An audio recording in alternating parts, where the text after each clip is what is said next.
Imagine a silent man with firm speech and eyes that carry the faith of an entire continent. An African cardinal who grew up in the midst of poverty, survived a communist dictatorship and, against all probability, reached the most powerful corridors of the Vatican. This man is named Robert Serra. For years, he was seen as a strong candidate for the papacy, witty, faithful to the doctrine and respected worldwide. But when the time came, something unexpected happened. It was ignored, silenced, left aside. Why? Did hidden forces inside the church work behind the scenes to prevent its ascension? Would it have been afraid, prejudice, internal policy, or something even deeper, a deliberate rejection to everything he represented? In this video, we will follow the clues, reconstruct the facts, and reveal, step by step, the possible reasons behind Robert Serra's non-election. Get ready to know the secret backstage of the conclave, where faith and power mingle dangerously. Stay until the end, because the last part will reveal a surprising connection that can completely change your view of what really happened. Before we start, I want to make a simple but very important request. Write here in the comments the city and the country from where you are watching. Because while this mass unfolds, while signs appear all over the world, I want to know where you are, where you watch, where you expect. Each name, each place is like a lit candle in the middle of darkness. And enjoy this video and subscribe to the channel, because this journey is just starting and you won't want to be left out of the next chapters.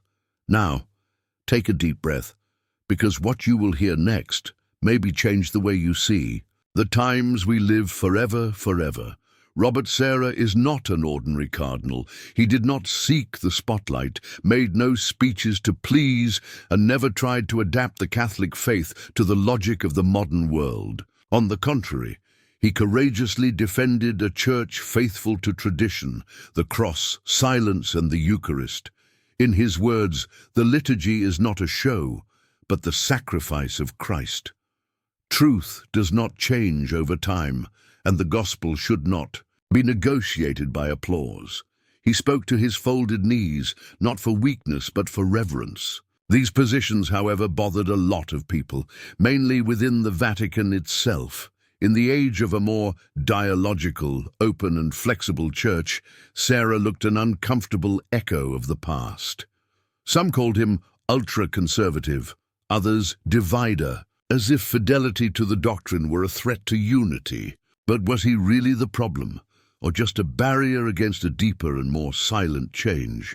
With impactful books and firm statements, Serra attracted millions of faithful, but also powerful enemies. People who didn't want to see him in white, on the Vatican balcony. But after all, why so much fear of a man who just wanted to preserve faith? What few know, and almost no one dare to say, is that the Catholic Church lives a deep and silent division. It is not official, it is not written in any document, but it exists and influences everything, including the election of a pope. On the one hand are conservatives who wish to preserve tradition, Catholic morality, reverent liturgy, and clear doctrine.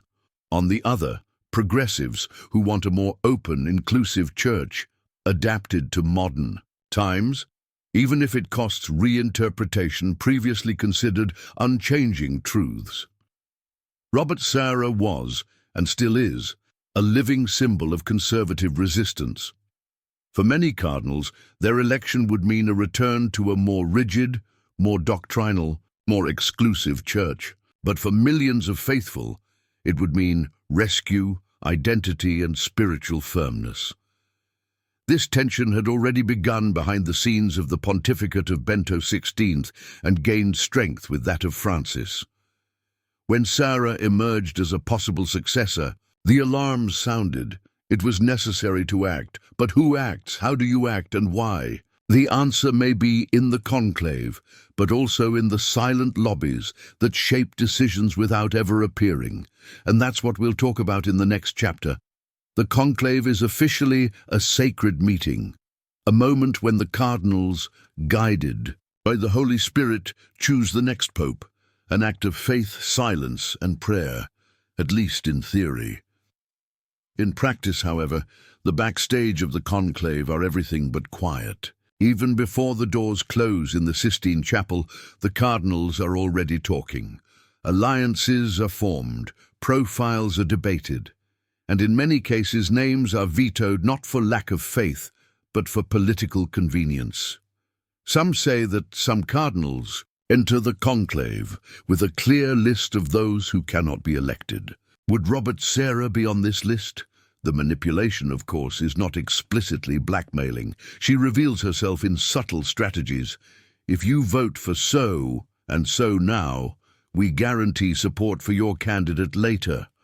Or, we need a pope who unites, not that divides, you understand. Inside the Sistine Chapel, no cell phones, no journalists, but interests, ideologies, and fears enter. And that's where the conclave is no longer just a spiritual act, and it also becomes a power game. And in the game of power, Serra was a piece that many wanted outside the board. In any large institution, there are always groups that influence decisions.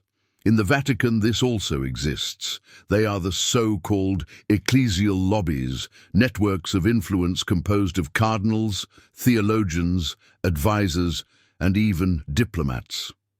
One of these groups, perhaps the most influential in recent decades, is the European Progressive Lobby. With strong roots in Germany, France, Belgium, and part of the Roman Curia, this group defends a more modern church, willing to reassess themes such as sexual morality, marriage, liturgy, and even papal authority itself. For this group, Robert Serra's election would be an ideological defeat. Serra represents just the opposite of what they argue, a church based on penance, tradition, suffering as a path to salvation. His speeches about the dictatorship of relativism and the loss of the meaning of the sacred did not please. There are evidence that during pre-competition, informal meetings between cardinals worked not to elect a specific name, but to block Serra's. The silence of the progressive Catholic press and the absence of public support for his candidacy was not coincidental. It was a strategic action, discreet but effective. And so, one of the most powerful voices of faith was drowned out. Not for lack of popular support, but for internal calculations. While the eyes of the world were turned to the future of the Church, a figure had already had a strong influence on him: Pope Francis. Francisco did not directly choose his successor, but shaped the conditions for certain choices to be impossible. During his pontificate, he appointed dozens of new cardinals, many of them with pastoral, inclusive profile, and in tune with his vision of an exit. Few, or almost none, with Serra's firm and traditional profile. In addition, the relationship between Francisco and Serra was at least tense.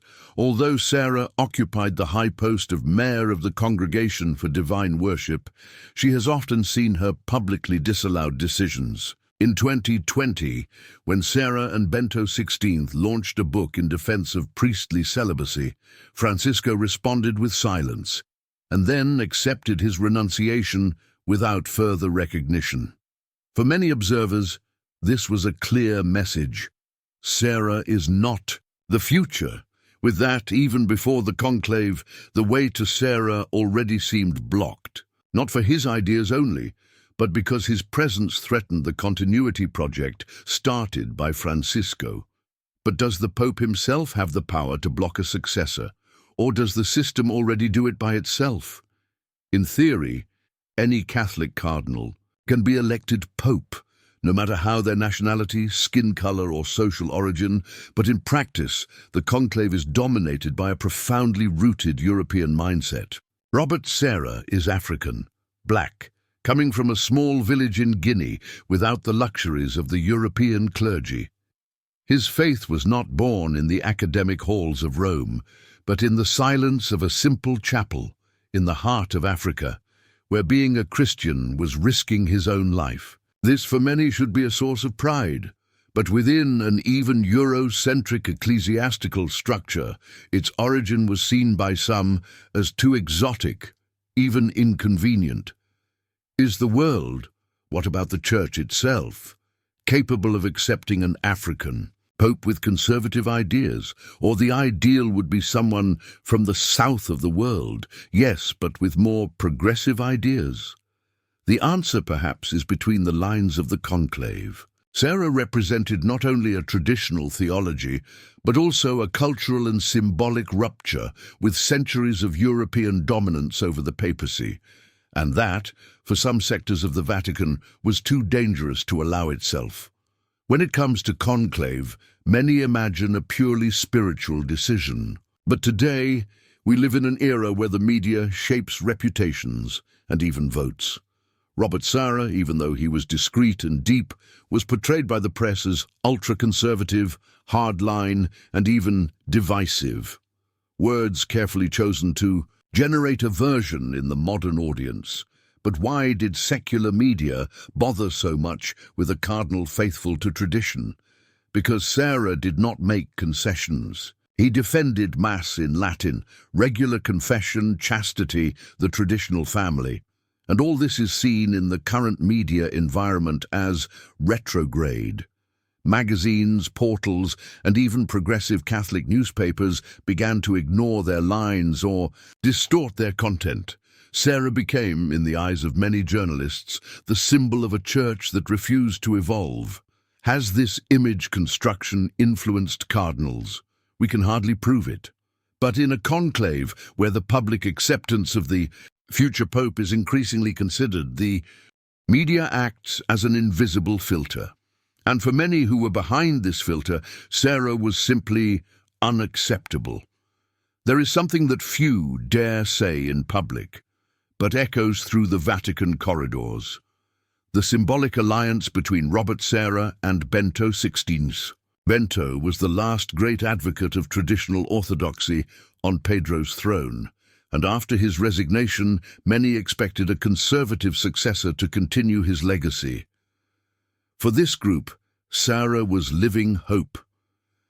During his time as mayor of divine worship, Sarah was often praised by Benedict XVI. The two even wrote a book in defense of the priestly celibacy, a direct response to sectors of the church that wanted to make this millennial rule more flexible.